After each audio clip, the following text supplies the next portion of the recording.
नमस्कार दोस्तों, जनसंख्या विस्फोट पर बैठे उत्तर प्रदेश को बचा लीजिए। जी हाँ, आपको शायद ये बात थोड़ी अटपटी लगे, लेकिन ये रिपोर्ट देखने के बाद आप भी कहेंगे कि सबसे जरूरी काम जो उत्तर प्रदेश में किया जाना चाहिए वो जनसंख्या नियंत्रण का है। इलेक्शन आने वाले हैं, हम सब का ध्यान इस पर रहेगा कि कौन पार्टी जीतेगी, कौन हारेगी, लेकिन सबसे बड़ी समस्या जो उत्तर प्रदेश की बन रही है वो जनसंख्या विस्फोट की हो रही है। तो चलिए देखते हैं उत्तर प्रदेश कैसे जनसंख्या बॉम्ब पर बैठा हुआ है। यदि विश्व में सबसे ज्यादा जनसंख्या वाले देशों की लिस्ट तैयार की जाए तो सबसे ऊपर चीन का नंबर है। 143 करोड़ की आबादी के साथ पहले नंबर पर चीन है और दूसरे नंबर पर अपना भारत है, जिसकी जनसंख्या 2021 में प्रोजेक्टेड पॉपुलेशन 138 करोड़ है। और तीसरे नंबर पर 33 करोड़ के साथ अमेरिका, चौथे नंबर पर इंडोनेशिया 27 करोड़ के साथ और पांचवें नंबर पर पाकिस्तान। जरा ठहरिए, पाकिस्तान की जनसंख्या 22 करोड़ है, विश्व में पांचवें नंबर पर है। लेकिन यदि अपना उत्तर प्रदेश एक देश होता तो उसका नंबर पाकिस्तान से पहले आता। जी हाँ, 2021 में प्रोजेक्टेड पॉपुलेशन अपने उत्तर प्रदेश की 24 करोड़ 10 लाख है, पाकिस्तान से भी ज़्यादा। अब यदि उत्तर प्रदेश की इतनी ज़्यादा जनसंख्या की क्षेत्रफल के हिसाब से तुलना की जाए तो भारत का कुल क्षेत्रफल 32,87,000 वर्ग किलोमीटर है और इसका जो जनसंख्या घनत्व है, देश का कुल जनसंख्या घनत्व वो 423 व्यक्ति प्रति वर्ग किलोमीटर के आसपास है, जबकि उत्तर प्रदेश का 990 व्यक्ति प्रति वर्ग किलोमीटर है। और कई बड़े बड़े देश जो एरिया में बहुत ज़्यादा बड़े हैं, उत्तर प्रदेश से उनकी जनसंख्या बहुत कम है। और ये जनसंख्या लगातार बढ़ रही है, बड़ी तेज़ी से बढ़ रही है। तेज़ी से कैसे बढ़ रही है इसका आकलन करते हैं टोटल फर्टिलिटी रेट से। TFR वो मानक होता है जिससे ये पता लगता है कि जनसंख्या कितनी तेज़ी से बढ़ रही है। टोटल फर्टिलिटी रेट का मतलब होता है कि एक महिला अपने जीवन काल में जितने बच्चों को जन्म देती है वो TFR कहलाता है। अपने भारत की TFR अभी 2.2 चल रही है, यानी कि एक महिला औसतन 2.2 बच्चों को जन्म दे रही है। TFR जब 2.1% हो जाता है, 2.1% हो जाता है, तो जनसंख्या रिप्लेस करती है अपने आप को, यानी कि सस्टेन हो जाती है। जिस भी देश का TFR 2.1 या इससे नीचे हो जाता है तो लंबे समय बाद 20 से 40 साल के बाद उसकी जनसंख्या स्थिर हो जाती है और वो नीचे आनी शुरू होती है। इस हिसाब से हमारे देश की जनसंख्या अभी भी लगातार बढ़ रही है। और उत्तर प्रदेश की TFR की बात करें तो वो 3 से ऊपर है। जी हाँ, भारत के औसत TFR से भी कहीं ज़्यादा।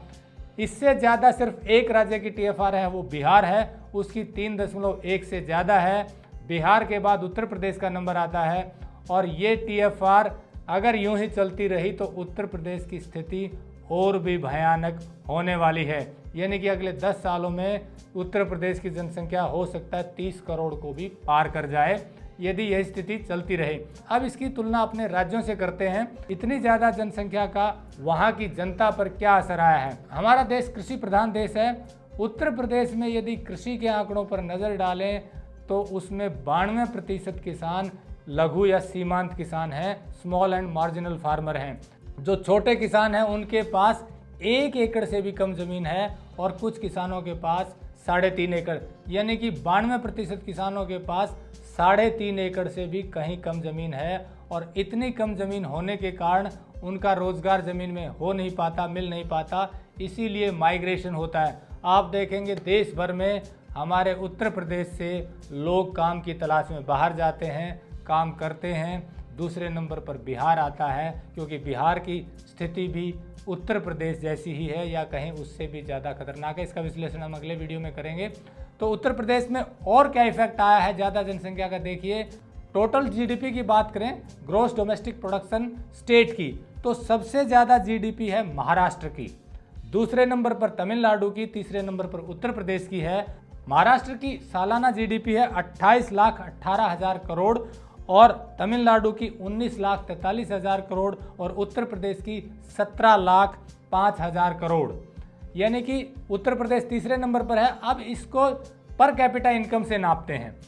GDP में हालांकि तीसरे नंबर पर है, जब पर कैपिटा इनकम की बात आती है तो उत्तर प्रदेश का नंबर 32वें स्थान पर चला जाता है, यानी कि सब राज्यों से नीचे और यूनियन टेरिटरी से भी नीचे। पर कैपिटा इनकम सबसे ज़्यादा गोवा की है, जिसकी 4,72,286 है 2020-21 के आंकड़ों के अनुसार।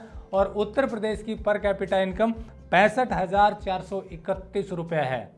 अब आप देखिए जीडीपी में तीसरे स्थान पर हैं, 17 लाख करोड़ से ज़्यादा है, लेकिन क्योंकि 24 करोड़ के लगभग जनसंख्या है तो जब इसको डिवाइड करते हैं तो ये 65,000 रुपये आ जाती है। तो ये थी पर कैपिटा इनकम की बात। अब यदि रहने के स्थान की बात करें तो आपको ये सुनकर बड़ा आश्चर्य होगा। मैं एक शूट कर रहा था उत्तर प्रदेश में, वहाँ के एक व्यक्ति ने कहा कि हमारी जनसंख्या यदि इसी तरह से बढ़ती रही तो एक दिन ऐसा आएगा जब रहने के लिए जगह नहीं बचेगी और एक के ऊपर एक व्यक्ति को रहना होगा। और उनकी बात गलत नहीं थी, क्योंकि मैंने कई जगह देखा कि रहने के लिए जगह थोड़ी सी है लेकिन बच्चे 5, 6, 7 बच्चों तक उनके उस परिवार में अभी भी हैं। तो इस तरह से लगातार बढ़ती हुई जनसंख्या संसाधनों पर दबाव बढ़ाएगी और उत्तर प्रदेश की जो विकास की गति है उसको बाधित करेगी। इसे आप एक ऐसे उदाहरण से समझ सकते हैं कि लगातार विकास का कोई फायदा नहीं होगा यदि जनसंख्या पर नियंत्रण नहीं पाया गया। मान लीजिए आपके पास 3 रूम सेट है और 2 बच्चे, माता पिता और मियाँ बीवी हैं, आराम से रहते हैं।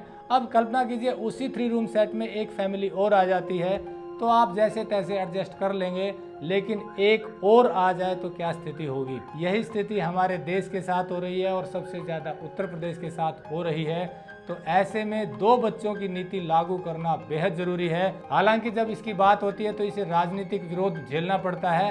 राजनीतिक विरोध से ऊपर उठकर आप आंकड़ों की सच्चाई देखेंगे तो स्वयं आपको पता चलेगा कि 2 बच्चों की पॉलिसी हमारे देश के लिए और विशेषकर उत्तर प्रदेश के लिए कितनी जरूरी है। उत्तर प्रदेश की तरह ही बिहार और दूसरे राज्यों का भी आकलन करेंगे। इसीलिए जुड़े रहिए हमारे चैनल से। नमस्कार, जय हिंद।